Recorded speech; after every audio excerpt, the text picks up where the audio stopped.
Assalamualaikum warahmatullahi wabarakatuh. Halo teman-teman semuanya. Kembali lagi kita di channel YouTube Ruang Belajar Siswa.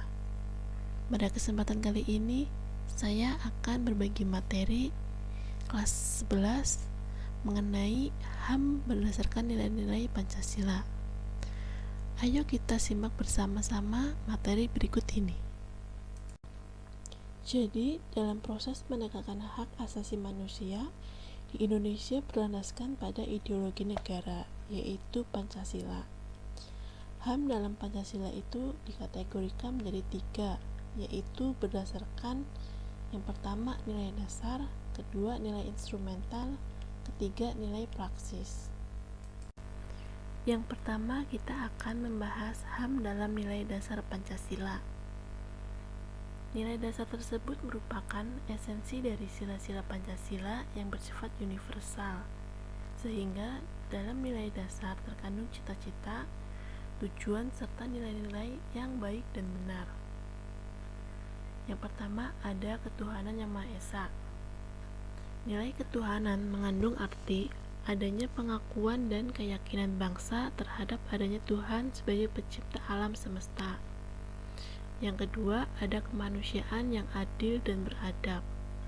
Mengandung arti bahwa pola pikir, pola sikap, dan tindakan seluruh bangsa Indonesia harus sesuai dengan nilai-nilai moral dalam hidup bersama. Yang ketiga, ada persatuan Indonesia.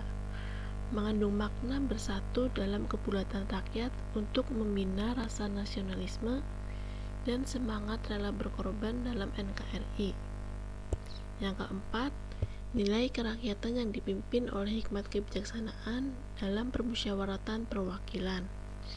Hal ini mengandung makna bahwa suatu pemerintahan dari rakyat, oleh rakyat, dan untuk rakyat. Yang terakhir, keadilan sosial bagi seluruh rakyat Indonesia.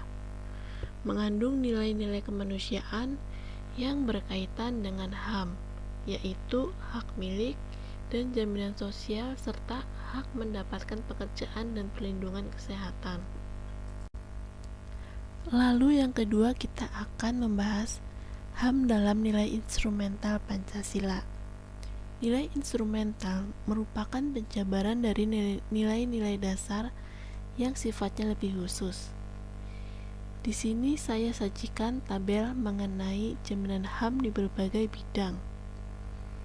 Yang nomor 1 ada kategori hak asasi pribadi.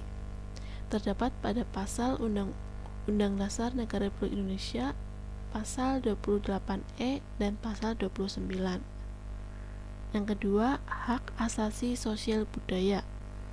Pasal 28H ayat 3, pasal 28H ayat 1, pasal 31 ayat 1, pasal 28 ayat 1, lalu pasal 28I ayat 3. Yang ketiga ada hak asasi peradilan. Terdapat pada pasal 28D ayat 1. Yang keempat, hak asasi ekonomi pada pasal 28 ayat 2 dan pada pasal 28D ayat 2. Yang kelima, hak asasi sipil dan politik. Pasal 30 ayat 1. Terakhir, hak asasi hukum pada pasal 28I ayat 1 dan pasal 28 ayat 2.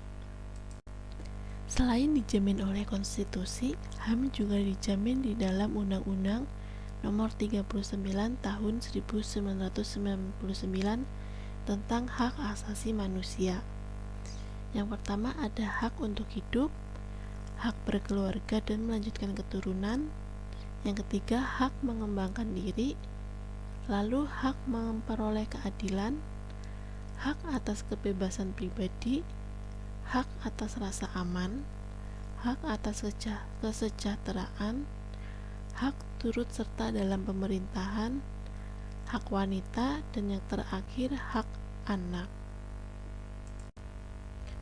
Lalu selanjutnya, yang ketiga ada HAM dalam nilai praksis Pancasila.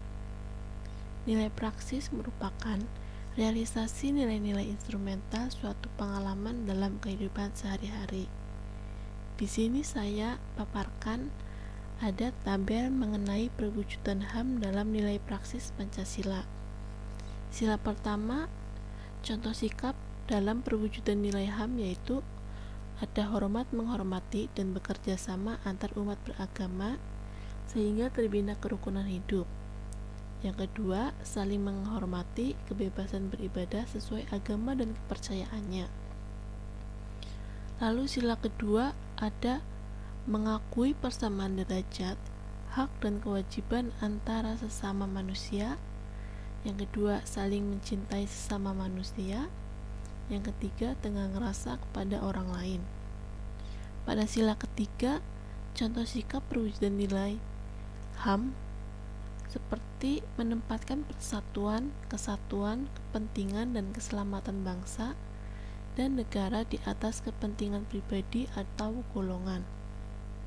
Lalu, rela berkorban untuk kepentingan bangsa dan negara.